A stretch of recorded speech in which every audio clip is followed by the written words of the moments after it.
खरीदी को लेकर बीजेपी का बड़ा आंदोलन हुआ है। धान खरीदी में अव्यवस्था को लेकर प्रदर्शन की तैयारी है। राज्य सरकार के खिलाफ बड़ा आंदोलन है। आज प्रदेश स्तरीय बीजेपी का ये आंदोलन जेल भरो आंदोलन और कलेक्ट्रेट का घेराव करने का कार्यक्रम। पूर्व सीएम डॉक्टर रमन सिंह रायपुर में रहेंगे मौजूद। सह प्रभारी नितिन नवीन भी साथ में मौजूद रहेंगे। उनके बिलासपुर में नेता प्रतिपक्ष धर्मलाल कौशिक बागडोर संभालेंगे। सांसद सरोज पांडे भिलाई में आंदोलन में शामिल होंगी। बस्तर में मोर्चा संभालेंगे प्रदेश अध्यक्ष विष्णुदेव साय। तो आज बीजेपी का किसानों के साथ ये प्रदर्शन होने जा रहा है और धान खरीदी को लेकर, धान के मुद्दे पर बीजेपी के वरिष्ठ नेता अलग अलग जिलों में जिम्मेदारी संभालेंगे।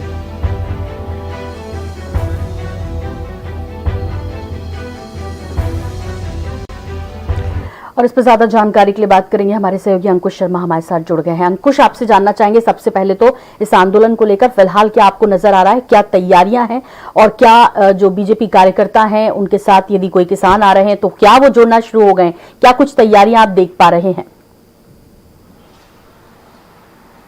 देखिए, पहले से ये तैयारी की गई थी और 22 जनवरी ये दिनांक तय की गई थी कि 22 जनवरी को बीजेपी जो है पूरे प्रदेश भर में एक बड़ा आंदोलन, जंगी प्रदर्शन करेगी।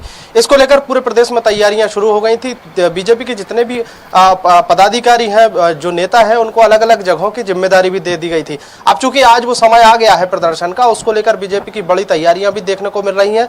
भारतीय जनता पार्टी के राष्ट्रीय उपाध्यक्ष डॉक्टर रमन सिंह रायपुर के धरना प्रदर्शन स्थल पर शामिल होने वाले हैं और उसके अलावा जो भारतीय जनता पार्टी के प्रदेश प्रभारी, सह प्रभारी हैं नितिन नवीन, वो इस पूरे धरना प्रदर्शन में शामिल रहेंगे। दोपहर 1 बजे का समय तय किया गया है। 1 बजे से धरना प्रदर्शन स्थल पर ये जंगी प्रदर्शन शुरू होने जा रहा है और शाम को 4 बजे तक प्रदर्शन चलेगा। चूंकि प्रदेश में किसानों को मुद्दों को लेकर, किसानों की आत्महत्याओं को लेकर, जो रकबा जो घटाया गया है वो मुद्दा को लेकर और धान खरीदी में हो रही गड़बड़ियों को लेकर बीजेपी लगातार हमलावर बनी हुई है। और जब से धान खरीदी शुरू हुई है तब से एक बड़ा मुद्दा बनाकर बीजेपी आगे चल रही है। यही कारण है कि बीजेपी लगातार इसका विरोध करती रही है, चाहे वो सदन के अंदर हो और चाहे वो सड़क की लड़ाई हो।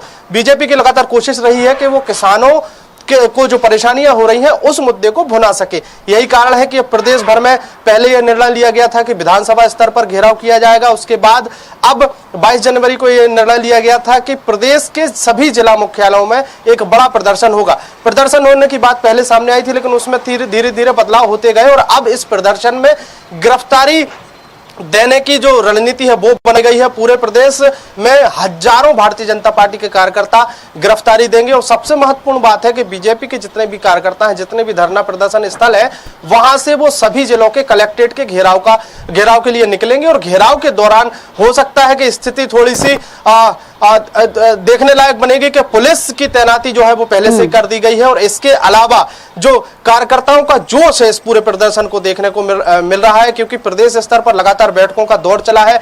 बैठकों के माध्यम से यह रणनीति बनाई गई है कि प्रदेश भर में किस तरीके से विरोध प्रदर्शन किया जाना है और उस विरोध प्रदर्शन के दौरान ये बताने की कोशिश रहेगी कि विपक्ष लगातार सत्ता पक्ष पर हमलावर बना हुआ है और किसानों को फायदा दिलाने के लिए, किसानों के हक की ये लड़ाई है। चूंकि बीजेपी किसान मोर्चा सबसे महत्वपूर्ण इसमें रोल अदा करेगा और किसान मोर्चा का सिर्फ काम रहेगा कि वो किसानों को इकट्ठा करे, प्रदेश भर के किसानोों को अलग अलग जिला मुख्यालयों पर बैठालकर इस प्रदर्शन में शामिल कराने की जिम्मेदारी किसान मोर्चा की है। तैयारियों के साथ साथ अंकुश ये भी नजर आ रहा है, जिस तरह से आपने कहा कि ऊर्जा है कार्यकर्ताओं में, और एक ट्वीट भी किया है पूर्व मुख्यमंत्री डॉक्टर रमन सिंह ने। उन्होंने कहा है आरंभ है, प्रचंड है। इसका मतलब समझा जा सकता है कि नई ऊर्जा के साथ आज बीजेपी कार्यकर्ता मैदान में उतरने जा रहे हैं। बिल्कुल निश्चित तौर पर। और अभी जैसे ही भारतीय जनता पार्टी को नए प्रदेश प्रभारी मिले हैं, इन्हें डी पुरंदेश्वरी प्रदेश प्रभारी और सह प्रभारी जो है नितिन नवीन, जैसे ही उनका पहला दौरा हुआ था और पहले दौरे के दौरान ही उन्होंने मीडिया से मुखातिब होते हुए कहा था कि आज से 2023 की तैयारी जो है उसके लिए भारतीय जनता पार्टी जुट गई है। और उसी दिन कई तरह के कार्यक्रम तय हुए थे और उन कार्यक्रमों में इस तरीके का जंगी प्रदर्शन भी शामिल किया गया था।